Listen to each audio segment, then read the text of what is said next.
Si le vin est un produit agricole majeur à Roquemaure, les vignerons vendent généralement toute leur production pour s'assurer de leur subsistance. Si une famille vigneronne peut vivre avec 1 à 2 hectares de vignes, elle doit tout acheter et avant tout du blé en grande quantité afin de pouvoir s'assurer le pain quotidien. Ainsi, le vin vendu dès le mois d'octobre, il ne reste aux vignerons que le reliquat de cave, le moût. Sur ce moût, ou ce marc si on l'a laissé sécher dans la cuve vide, le vigneron verse de l'eau pour qu'elle macère encore et donne cette boisson si répandue en pays de vignoble, la piquette.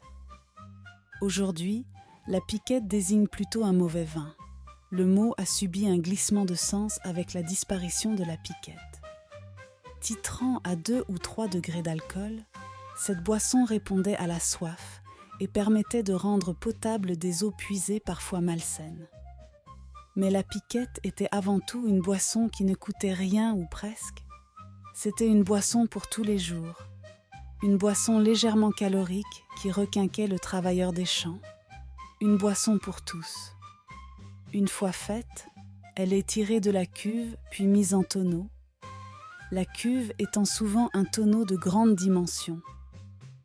L'historien qui a réalisé l'étude préalable à la conception de Roquemaure Muséo en a eu la preuve dans une affaire judiciaire très riche en informations pratiques.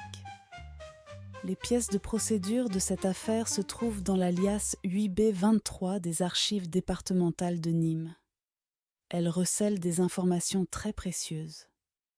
Il y est fait mention d'une cannelle, c'est-à-dire d'un robinet de bois que l'on fixe à un tonneau pour tirer du vin au fur et à mesure des besoins. Il est aussi question d'une veuve vêtue de noir qui se plaint de Pierre Chambon, qui, au prétexte qu'elle lui appartient, serait venue enlever une cannelle de l'un de ses tonneaux, provoquant ainsi la perte d'une partie de la piquette qu'il contenait. Il est encore question de cette cannelle de bois qualifiée comme étant des plus communes. Il est également fait mention d'un pressoir privé qui passe chez les vignerons et effectue les presses pour le vin et ensuite pour la piquette. Enfin, on apprend que la veuve n'avait encore rien tiré de ce tonneau à la date du 29 septembre 1731. Belle moisson d'informations pour la recherche historique vinicole. Boisson populaire par la force des choses, la piquette locale n'a pas convaincu les moines récollets, installés depuis les années 1620 et qui se plaignent régulièrement de n'avoir plus de vin dans leur cellier. Ne vivant que des aumônes en échange de services religieux, ils dépendent des paroissiens qui certaines années ne leur offrent guère de vin, soit parce qu'il est cher et qu'ils préfèrent le vendre, soit parce qu'ils en ont trop peu récolté, soit parce que l'année est difficile et que chacun se replie sur soi. Lors d'une des nombreuses prières faites par les récollets à la ville pour leur fournir du vin gracieusement, ils ont avoué ne boire rien d'autre que du vin. Il faut dire que le vin de Roquemaure était bon, mais tout de même, ce comportement n'a pourtant rien d'extravagant. On se méfie beaucoup de la qualité de l'eau.